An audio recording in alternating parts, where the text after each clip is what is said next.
Lord Krishna, the son of Devaki, having seen the departure of Lord Ram, sat down silently on the ground under a nearby pipala tree.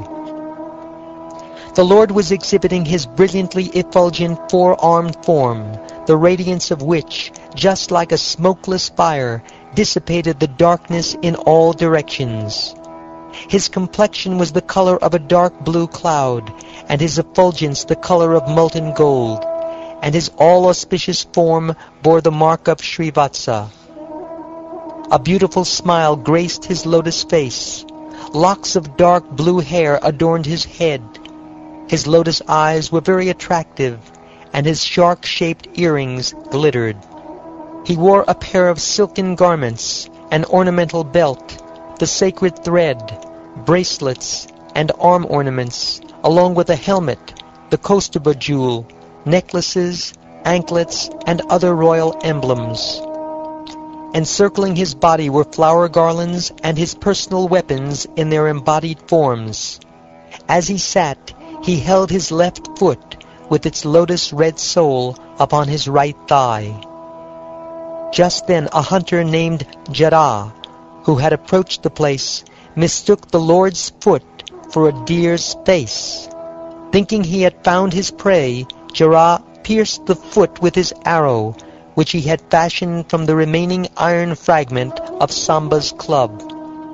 Then, seeing that four-armed personality, the hunter became terrified of the offense he had committed, and he fell down, placing his head upon the feet of the enemy of the demons. Jara said, O Lord Madhusudana, I am a most sinful person. I have committed this act out of ignorance. O purest Lord, O Uttama Shloka, please forgive this sinner. O Lord Vishnu, the learned say that for any man, constant remembrance of you will destroy the darkness of ignorance. O Master, I have wronged you.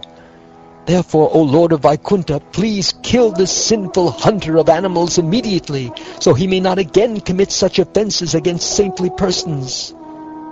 Neither Brahma nor his sons, headed by Rudra, nor any of the great sages who are masters of the Vedic mantras can understand the function of your mystic power. Because your illusory potency has covered their sight, they remain ignorant of how your mystic power works. Therefore, what can I, such a low-born person, possibly say? My dear Jara, do not fear. Please get up. What has been done is actually my own desire. With my permission, go now to the abode of the pious, the spiritual world.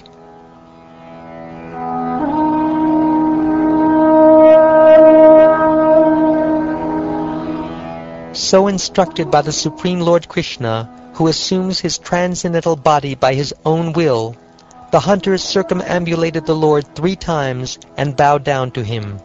Then the hunter departed in an airplane that had appeared just to carry him to the spiritual sky. At that time Daruka was searching for his master Krishna. As he neared the place where the Lord was sitting, he perceived the aroma of tulsi flowers in the breeze, and went in its direction. Upon seeing Lord Krishna resting at the foot of a banyan tree, surrounded by his shining weapons, Daruka could not control the affection he felt in his heart. His eyes filled with tears as he rushed down from the chariot and fell at the Lord's feet. Daruka said, "Just as on a moonless night people are merged into darkness and cannot find their way, now that I have lost sight of your lotus feet, my Lord, I have lost my vision and am wandering blindly in darkness. I cannot tell my direction, nor can I find any peace.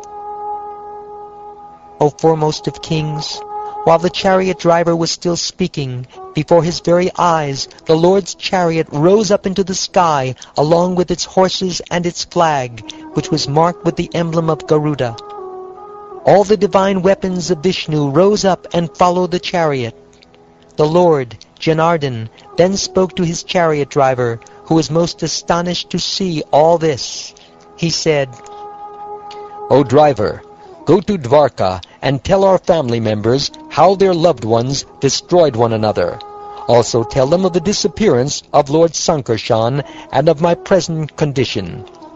You and your relatives should not remain in Dwarka, the capital of the Yadus, because once I have abandoned that city, it will be inundated by the ocean.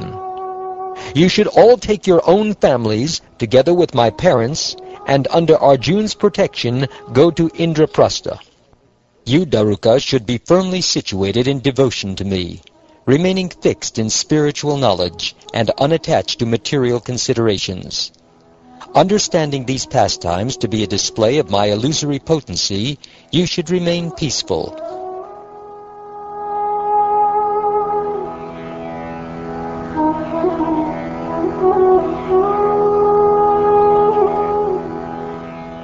Thus ordered, Daruka circumambulated the Lord and offered obeisances to him again and again. He placed Lord Krishna's lotus feet upon his head, and then with a sad heart went back to the city.